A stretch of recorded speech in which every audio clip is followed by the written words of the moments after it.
Nós estamos abrindo esse bloco do nosso programa, recebendo aqui em nosso estúdio o prefeito Caio Arias Mateus, do PSDB, prefeito de Bertioga. Caio, que está debutando pela primeira vez vindo aqui ao nosso programa. Verdade. Seja muito bem-vindo. Verdade, prazer e uma honra muito grande estar aqui com vocês.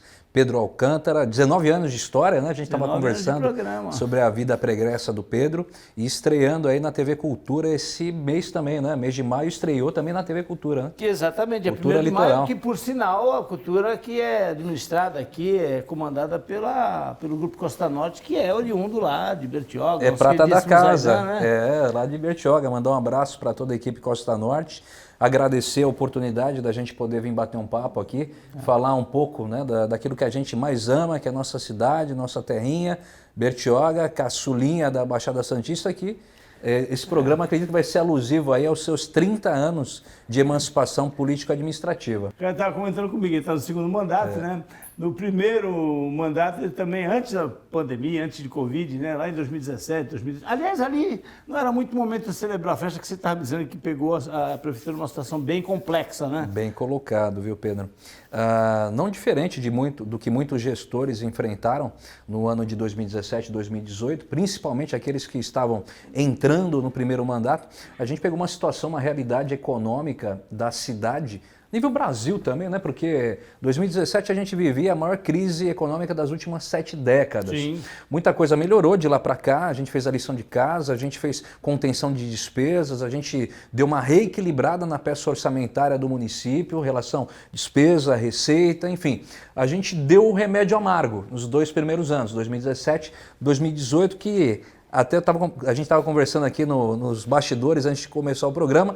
Ao contrário do que muitos entendem, eu acredito que aquele foi o momento mais difícil, né, do ponto de vista de agora, entregar né? resultado para as pessoas, porque não tinha dinheiro.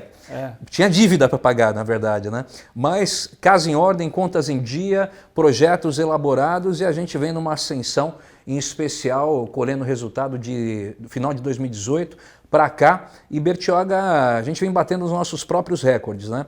Bertioga, nos 2 últimos anos do mandato anterior, a gente colocou o maior canteiro de obras da história da cidade em curso, em execução, e agora a gente está para duplicar tudo isso que foi feito. Então a gente está aí agora, nesse mês de aniversário da cidade, a gente vai fazer uma série de anúncios que ao decorrer desse mês e dos próximos meses, a gente calcula que a gente vai anunciar cerca de mais de 70 milhões de investimentos em infraestrutura, seja viária, urbanística, praças, orlas de praia, equipamentos, enfim, para a cidade de Bertioga. Isso ajuda na retomada pós-pandemia, né? Retomada Exatamente. econômica. Esse período de pandemia, né, a gente jamais imaginou que uma cidade turística como Bertioga pudesse solicitar que os turistas não viessem, né? A gente nunca imaginou isso. Né? E eu estou falando de Bertioga e, evidentemente, estendo isso a todas as cidades, né, que tem aí o turismo uma das suas principais molas propulsoras. Verdade. Só que, ao mesmo tempo, houve, então, aí a possibilidade de vocês pensarem e realizarem algumas ações, né, para melhorar a cidade, para receber melhor esse turista quando a coisa realmente retomar. A expectativa, não é, Caio, é de que a retomada do turismo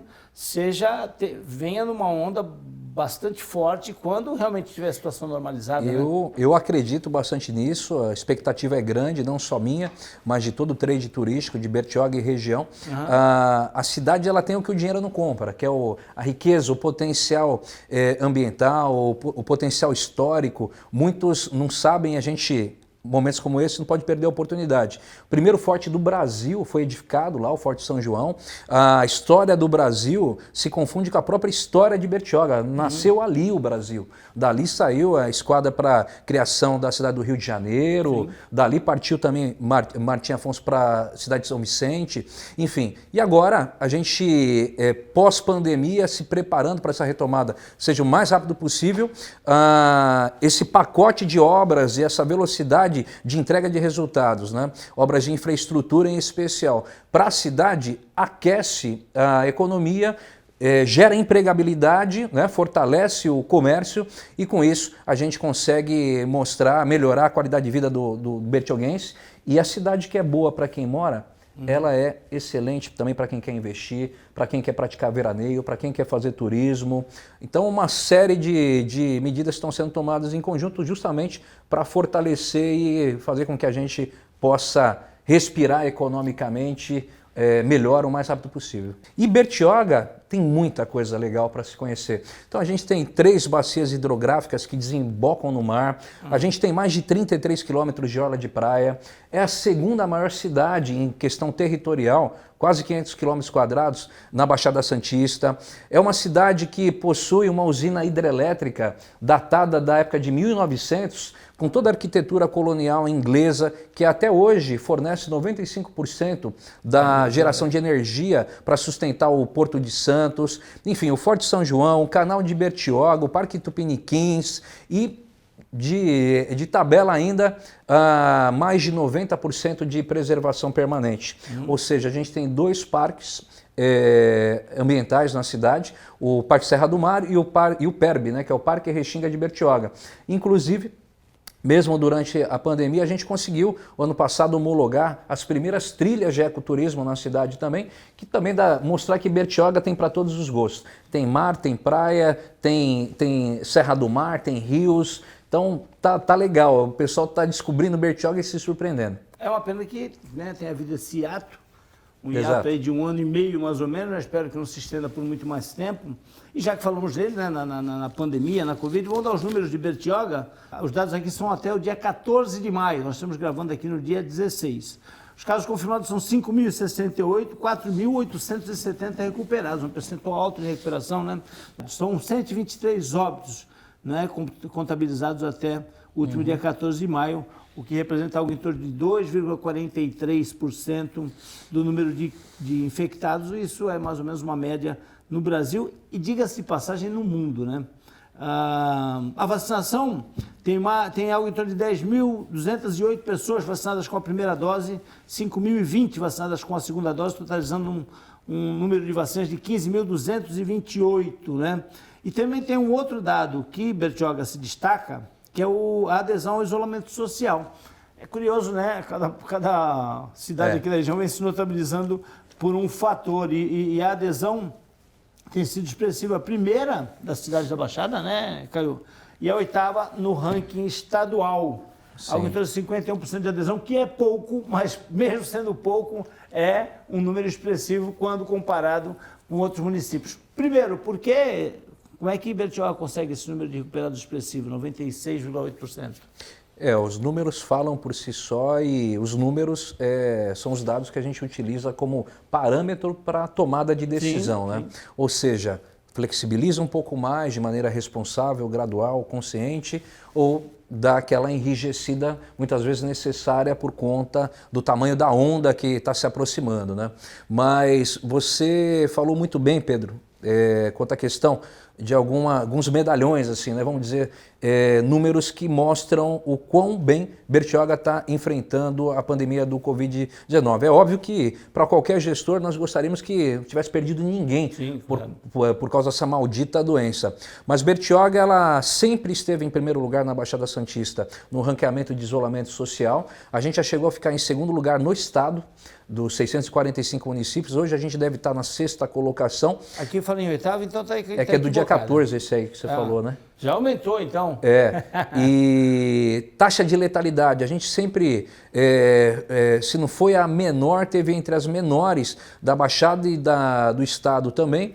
E eu acredito tudo isso aí, em primeiro lugar, aos profissionais que estão na linha de frente, estão fazendo a sua parte. A criação da UTI, não tinha UTI em Bertioga, a gente criou 10 leitos de UTI em tempo recorde o ano passado. A gente assumiu o risco, a gente correu atrás, a gente antecipou ao máximo para não depender só de regulação de vagas, né? Quantos ocupados hoje, Caio?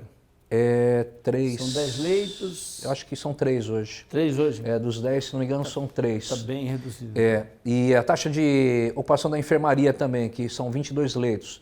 Se não me engano, estava 10, ou seja, menos da metade, 40 e poucos %. Então tá bom, mas sempre a gente quer melhorar, a gente sempre quer andar para frente, evoluir. E aí houve, Caio, uma flexibilização maior, porque é uma equação que vocês têm que fazer diariamente, né? Que é essa questão como você disse, enrijecer, porque os leitos estão, né, se aproximando ali do seu limite, ou a enfermaria, ou a UTI, e, em contrapartida, o comércio, né, solicitando abertura para que possa haver movimentação. A gente se solidariza com todos os empresários, comerciantes. Poderia ser diferente. Eu também venho dessa área empresarial. A gente se preocupa muito com as pontas, ou seja, com a empregabilidade, com a geração de emprego e manutenção dos empregos. Bacana dizer que graças a esse jogo de cintura, esse equilíbrio, esse bom senso, onde desde o início do enfrentamento da pandemia, Pedro, eu falo isso aí em alto bom som, com a maior transparência e confiança possível. Eu nunca pautei as minhas decisões como prefeito pensando em popularidade, mas sim sempre querendo manter a minha credibilidade com a população. Então, todas as mudanças eu acabo fazendo live, explicando os porquês, muitas vezes alguns decretos municipais que dão até um pouco mais de flexibilidade que o próprio Estado, puxando para a gente essa responsabilidade, porque hoje nós somos os mais profundos conhecedores da nossa cidade. Nosso grupo que hoje administra a cidade, a gente faz a lição de casa, a gente tem os parâmetros, a gente acompanha os números e toma as decisões de acordo com os números. E esse equilíbrio fez com que o comércio não fosse tão fragilizado, prejudicado, como em diversos outros municípios do estado e do Brasil. Sim. Então, meu sentimento com o comércio, em geral da cidade, é que eles enxergam isso. Diálogo frequente, a gente sempre se reuniu com segmentos, vários tipos de segmentos diferentes na cidade, e a gente sempre de maneira democrática e com razão, né? Com responsabilidade, a gente tomou as medidas acertadas. Eu não mudaria nada das decisões que eu tomei desde o início da pandemia. Mas agora a gente tem observado aí, os números não mentem, um afluxo muito grande de jovens, né, sendo acometidos e muitas vezes com letalidade maior até do que o vírus, né? Lá do ano passado, essas variantes têm sido muito nocivas. Caio, a gente estava comentando como é que você se virou nesse período em que o governo do estado fez o favor de antecipar uma série de feriados, e aí houve ali uma avalanche de pessoas que quiseram vir aqui para o litoral. Foi um momento bastante difícil e conturbado. Eu quero parabenizar e dividir o resultado com todos os prefeitos da Baixada Santista através do Condesb, porque a pandemia uniu bastante as prefeituras, os prefeitos, e todas as tomadas de decisão e todas as cobranças foram feitas em conjunto. Então, a questão do cancelamento da operação Descida, que é um contrassenso, estimular descer no feriado, né, em meio à pandemia, foi um resultado dessas cobranças. E aí, cada um com seu efetivo da Guarda Municipal, alguns com mais ajuda, outros com menos ajuda. Vocês fecharam as praias lá também? Sim, a gente interditou todas as praias, fazer uma varredura em determinados horários do dia, vários veículos fazendo, né, aquela varredura na faixa areia. Lá, eu acho que manteve aberta, né? Eu acredito que sim. Lá eles têm essa dificuldade geográfica, né? São quase 120 quilômetros de extensão ali, é muito grande. E são bem separadas por vazios urbanos. É uma capilaridade difícil de Exato, mas essa fiscalização de Bertioga funcionou muito bem. E aqueles que, infelizmente, não entenderam, não compreenderam, não colaboraram, eles foram multados. Vamos falar então sobre as comemorações que não podem deixar de existir, né? Afinal de contas, 30 anos são 30 anos, como eu disse, é uma conta redonda, são 3 décadas aí de emancipação político-administrativa da cidade de Bertioga. Vocês estão fazendo alguns shows, dando oportunidade a algumas bandas e atores e atrizes e cantores e cantoras para se apresentar no Facebook da prefeitura? Foi uma atitude inédita, bastante inusitada. A gente valorizando a prata da casa, né, os artistas, o cenário cultural local, a gente aproveitando, né, aquele estímulo que veio através da lei Aldir Blanc, né, que auxiliou aí entidades e músicos que ficaram sem emprego, a gente condensou para esse mês de aniversário da cidade, se não me engano foi semana passada, a gente fez o Festival Aldir Blanc, que trabalhou com esses artistas de maneira live, né? Hoje, se o Gustavo Lima pode fazer, por que os artistas de Bertioga não podem? Prazerzão conversar com o Caio aqui. Caio, obrigado por ter vindo. Agradecer novamente a gentileza do convite, sempre que convidar, Bertioga, eu vou estar à disposição para a gente falar da nossa querida cidade. E assim que terminar essa pandemia, no futuro próximo, se Deus assim quiser, Bertioga vai estar de braços abertos para receber a todos vocês e vocês conhecerem, se encantarem aí com todas as belezas naturais da cidade. Caio Arias Mateus conosco, vou fazer um intervalo rapidinho e volto, não sai daí.